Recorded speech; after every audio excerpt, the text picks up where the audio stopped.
অনেক তো ফুচকা, ভেলপুরি, পানিপুরি খেয়েছেন, কিন্তু কখনো কি ঘুগনি পুরিটা খেয়েছেন? নামটা একটু অদ্ভুত হলো, খাবারটা খেতে কিন্তু অসাধারণ। আর এই অসাধারণ খাবারটাকে আজকে আমি খুব সহজভাবে তৈরি করে দেখাবো। প্রথমে আমি পুরির জন্য ডোটা তৈরি করে নিব। তার জন্য বাটিতে নিয়ে নিচ্ছি 2 কাপ ময়দা, আধা চা চামচ লবণ আর 2 টেবিল চামচ সয়াবিন তেল দিয়ে খুব ভালো করে ময়ান দিয়ে নিচ্ছি। কিছুক্ষণ মেখে নেওয়ার পর যখন মুঠোর মতো হয়ে আসবে এবং ভেঙে যাবে, তখনই বুঝতে হবে ময়ানটা হয়ে গিয়েছে। তারপর অল্প অল্প জল দিয়ে ভালো করে মেখে নিতে হবে। ময়দাটাকে মাখার সময় আমি কিন্তু গরম জল ব্যবহার করিনি, নর্মাল জল দিয়ে ময়দাটাকে ভালো করে মেখে নিয়েছি। ময়দাটা আমার খুব ভালো করে মেখে নেওয়া হয়ে গিয়েছে। এবার ঢাকনা দিয়ে 10 মিনিট আমি এভাবেই রেখে দিব। এবার পুরির জন্য মশলাটা তৈরি করে নিচ্ছি। তার জন্য প্যানে দিয়ে দিচ্ছি 1 টেবিল চামচ ধনে, 1 টেবিল চামচ মৌরি, 1 টেবিল চামচ জিরে আর 5-6টি শুকনো মরিচ দিয়ে মশলাটাকে আমি টেলে নিচ্ছি। টেলে নেওয়া হয়ে গিয়েছে। এবার ঠান্ডা করে এগুলোকে আমি গুঁড়ো করে নিব। এবার পুরির টক তৈরি করার জন্য এখানে আমি আধা কাপ তেঁতুলের কাত আগেই বের করে নিয়েছি।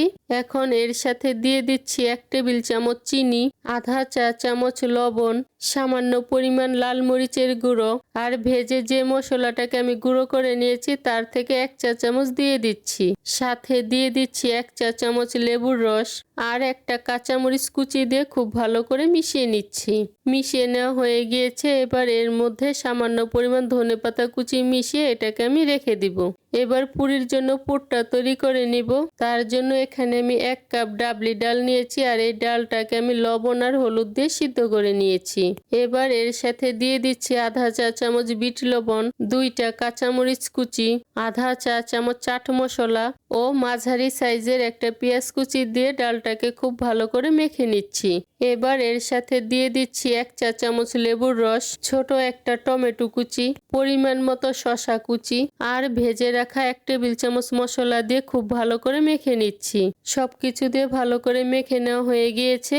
এবার আমি যে তেঁতুলের টকটা তৈরি করে রেখেছিলাম তার থেকে 1 টেবিল চামচ এর মধ্যে দিয়ে আবারও খুব ভালো করে মেখে নিচ্ছি। ডালটা আমার খুব ভালো করে মেখে নেওয়া হয়ে গিয়েছে। এবার সুন্দর একটা ফ্লেভারের জন্য কিছু ধনেপাতা কুচি মিশিয়ে এটাকে আমি রেখে দিব।